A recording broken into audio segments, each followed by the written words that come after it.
whoever it is that you're going to call, right? Let's say Meg Ryan, right? She's not doing the movies with Tom Hanks anymore. She's now a real estate agent.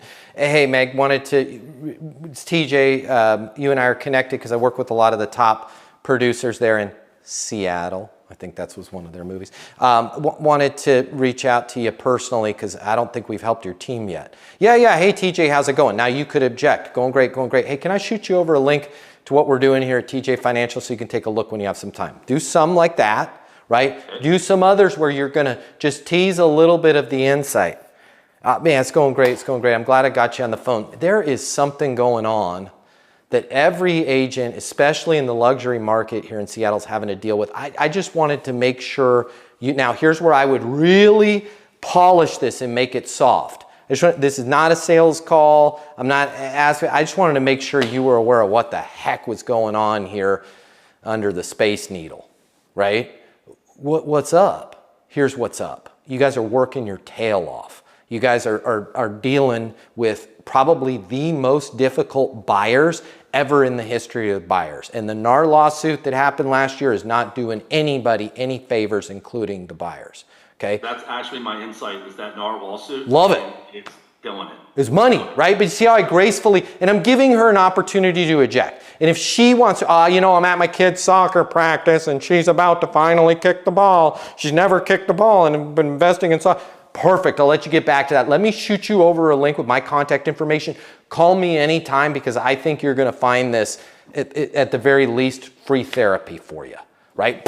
So I want you to test leaving the insight. Now, is this for everybody? No. You clearly are skillful, you clearly have a good group, and you clearly have a great list. So I'd be really careful about trying to go into your insight for everybody else, just because what ends up happening is the person is like stepping into a meeting was the biggest one, right? Or in a meeting, well, you need to answer your phone. So you got to use your judgment there. But if you feel like they're being receptive, I would let them know it's not a sales call, and then make sure as you deliver your insight, this line is critical, okay? Because if it's a first call and you're going to deliver the insight, you have to talk about NAR lawsuit, buyers being more difficult than ever before, and then pivot with this little nugget, because she's going to be like, this guy is good, but I already know all this, right? She's judging, you're getting judged real hard on that first call, right? So here's what you're going to say. Meg, I didn't tell you anything you didn't already know. A little bit of a pause. Here's what nobody's talking about though, right? What nobody's talking about is the folks on my side, and I'll own it, right? It's my group. Like, we're the ones screwing your deals up worse than the buyers.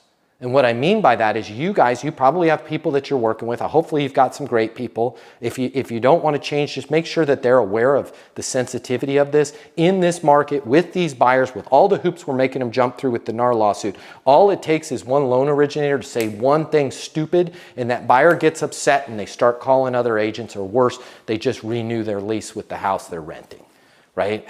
Meg, how are you dealing with that? And then let her complain. And now you've gone all the way with a single call. Is it high risk? Yes. But you want to mitigate that risk by never giving a sales pitch. Make sure that the entire conversation is about the issue, the insight, Meg, her buyers, the NAR lawsuit, and not about what you're doing differently. Because she's going to be listening for that. She's going to be waiting for the pitch. Don't do it, right? Don't do it. And you're going to find when you wait and you just educate her with the insight, she's going to be like, well, I do have a couple prickly buyers. Can I shoot some stuff over your way to have you? I'm happy to take a look, right? I'm happy to take a look. Whether I originate the loan or not, I'm always happy to help you, Meg, whether you're a client or not, right? Let me shoot you over my contact. I'll let you get back to your daughter's soccer practice. Let me shoot over my contact information. Send over those buyers. Happy to have an introduction. Worst case, Meg, too, and make sure you remind the other people you're working. I'm going to make sure that when I talk to them, I speak very highly of you and Sotheby's there in Seattle, right? And help reinforce that shaky relationship of no fault of your own that the relationship's shaky. Fair enough? Right now, you've gone really far in that conversation.